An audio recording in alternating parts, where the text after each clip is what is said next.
This is Mark the Meerkat in for D7 with a brief weekend review here. Not going to go through the 20-minute review here, but we want to take a look at what happened in the markets on Friday, what happened this week, what's happened in the last month here as we're getting ready for the month-end close. But at first, congratulations to the men's curling team for their gold medal performance. I am a former skip of a curling team, so yes, I've been watching that action. Now, my wife thinks it's pretty darn boring, but you know, if you know the strategies behind it, it's pretty fascinating. All right, let's get on with it here. Let's take a look here first at the numbers for Friday. Just real quickly, markets boomed on Friday, up 1.5% on the S&P 500, up 2% on the Qs. So it was a big boom. And look at the VIX here, man, just rocket, just fell down here almost 12%, down to 16.49. We'll look at that on the chart in just a moment here. So the markets did make a nice big comeback here, finishing on the upside for the week after being down most of the week. It wasn't until Friday afternoon that the markets actually climbed and got us out of the cellar there. So let's take a look here at the S&P 500.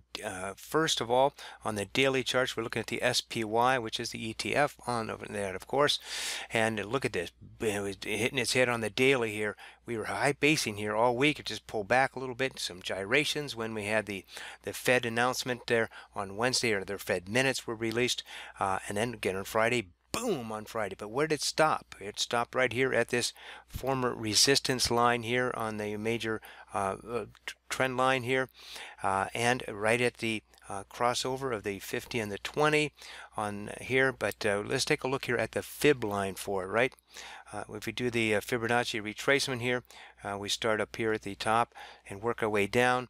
We've been talking about this for the last week or two, and look at this. You know, it's retracing back again to the 61.8% fib retracement here is a major area. Well, it closed just above it there on Friday. So again, we're pulling back, we're stalling. Not a chance, no panic here. Possibilities it could roll back down and we could test some of the lows, or if it could base here for a while and then take off. So that is what we read here on the Fibonacci for the S&P 500. All right, let's go to the weekly chart, and again, now that's in here, let me go ahead and take this off. So again, it's in a pullback situation here. We had a huge, 2 weeks down, down, down, and then we had 1 week up big last week, and now we're just a little bit up here again, fluffing around here all week. So we're stalled right now in the markets on our, and could be again, bear pullback forming, or it could just stall here for a while before it begins to go higher. Let's take a look at the monthly. We're just to have another 3 days of trading here on the markets, and look at this. We've got ourselves a hanging man. That's right, we have a hanging man on the market here. Again, we have another 3 days before it closes, but if you want to know more about what a hanging man is, you can go to our free chart school and go to hanging man. And this is a possible reversal candle here at the end of an up leg. Well, are we at the end of an up leg? That's a good question here. I would say, yeah, we're at the end of an up leg on this is the monthly one. So the monthly here, possible reversal candle after you have this right there. So that's on the S&P 500. Okay, let's go back to the daily, and let's take a look here at now let's go to the Dow Jones Industrials. It looks very much like the S&P 500. Against it's only 30 stocks versus 500 in the S&P, but it came up here and it closed just above the crossover of its 50 and its 20 moving average. Again, on the we do the Fibonacci here. It's closed right at just. Let's see if it closed above it or not. Let me set it right. Yeah, right just below it. So the Dow is just below the 61.8 retracement, still at that possible line of resistance that we haven't gotten rid of yet here. Okay, let's go to the weekly chart on the Dow, and on the DIA ETF on that, and again, it's looking like a bull pullback possible, but it is stalling right here. Again, could turn down, or we could stay here for a while before we start running back up to new highs. All right, let's go back to the daily chart now for the NASDAQ, and the NASDAQ has been a little bit more bullish than the other markets, and so I'm going to review just a couple of stocks here when we're finished with the broad market. Here, there's the QQQs, and look at that. It has been retracement, but it's now closed above that major line of resistance here that it had from a prior main trend line, and it was basing just under it, and then Friday, boom, broke out above it. So it is more bullish than the others. Now let's look at its retracement. This 61.8, it broke a long time ago, last week. But look at that. Here is this 78.6 where it was resisting, and now boom, it just broke above that. So this is more bullish than the other markets are showing. So our tech stocks are still riding up. And I don't know about your portfolio, but my tech stocks have definitely been moving high. Let's go to the weekly chart, and again, this is on TradingView, and we go to the weekly here on QQQ, and it is a pullback, but look at that, it is now broken up here. It's now in a full-blown retracement up here. It's much more bullish than the other markets. And then we go to the monthly on that. Let's see, this one's going to be interesting. We don't have a what we have here. Take a look. Oh, look at that. It's doji right now. It's a doji right now. Again, 3 more days of trading this month here, but wow, we could end up with a dragonfly doji here. We don't know exactly how it's going to turn out. This is much more bullish than the hanging man that we see on the other markets. All right, let's go to the Russell here, the small cap Russell. This is the smaller caps, tend to be a little bit more volatile, and this is on the daily chart, and sure enough here, it is retraced back here. It keeps hitting its head right at its 50 moving average. And where did it close on Friday? Right at the 50 moving average. We take a look at its retracement, and guess where it stopped? Yeah, I've already looked at this. Sure enough, right at it, right at the 61.8%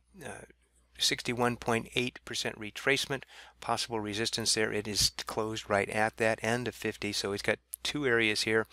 Again, we could stall here for a while, or this could be, next couple of days could start to roll right back down, and that it is, possibility of that, very strong possibility of that. The fact that it's stalling here for a little while is our benefit, that it may be getting ready to take off again. But if we just went right back up, then it wouldn't have been a really good correction here. Right now, it's a very valid correction, as long as we don't get right back up to the top again. All right, let's go to the weekly chart here on that. On this again, the small cap Russells, and get rid of this. Now, again, it's pulled back, but it's stalling right here, right at that 50% area. I'm sorry, 61.8% area, and right at the what was the closing line from last year, right there. All right, let's go to the monthly and see what it's looking like. And it's looking like several of the other markets here, except for the Nasdaq. Here it is, the monthly on the. And look at that. It was in a rising wedge here. That was on the weekly, and they transferred over here, but look at that again, a hanging man here on that one as well. Possible reversal candle after this nice big uptrend here on the Russell. All right, let's take a look here at the a couple of other charts here on the daily. Let's take a look at the bank. Again, bank here, it is almost back up to its highs as well. It didn't have pull back nearly as much as the rest of it, which is more bullish, right? Because we can't go anywhere without bank. So where is bank right now? It's up here to that 78.6 area. It hasn't been able to close above that area there. So that's it, that area of resistance for bank. Again, we can't get anywhere without bank. Now let's get to the VIX. An interesting story here, right? It ran all the way up here. We even hit up to here to 50, which is outrageously screaming high. And then we were above 30 for a long time, or for several days. And now we've gone down here, and we were hanging around the 20. And now on Friday, the fear came out of the market big time, down 11%, but down to 16.48. Now, we are now below 20, which is good. We're getting more back into the normal range, quote unquote. But the normal range here for the last year or two has been more like down around 12, which is abnormally low compared to what historic data shows us. But now we're starting to head back down. So fear is coming out of the market. There's still there's still volatility there, so it makes some interesting day trades. But also a lot of large candles in many of the stocks that we've been trading on the swing side, and so just be aware, because of this increased volatility, that you will have larger range candles in that environment. All right, let's take a look at a couple of the Fang stocks. Again, here's Facebook. Again, because the NASDAQ has been on fire. Again, some of the largest tech stocks out there. We've got Facebook here. It finally on Friday broke out here above this, and someone made a comment in my last video that said, "Hey, Facebook just couldn't break back above the 50 retracement here," and sure enough, there was a 50 retracement. Couldn't. Boom, finally on Friday it broke above that and the crossover of the 20 and the 50. So Facebook is finally participating in this move. Apple has been already. Look at that, boom, boom, boom, boom, and then it just kind of went sideways here all week, and then Friday big breakout up here. So it's almost back up to its highs now. Here at Amazon, there's the big story right now. Where did it close on Friday? Look at that. 1500.00. That's kind of interesting. It had pierced it a couple of times this week, and then finally it closed right at that even dollar amount to the penny. Isn't just interesting, right? So yeah, beautiful run up here. It's now at new all-time highs on Amazon. Is now the time to buy it? Well, not so much, but it wasn't beautiful bull pullback there. Chance for possible entry there. Again, I do own that in a long-term account. I'm just saying, and as well as Apple. Netflix, I do not currently hold, but it too is right back up to its all-time highs. So isn't this great?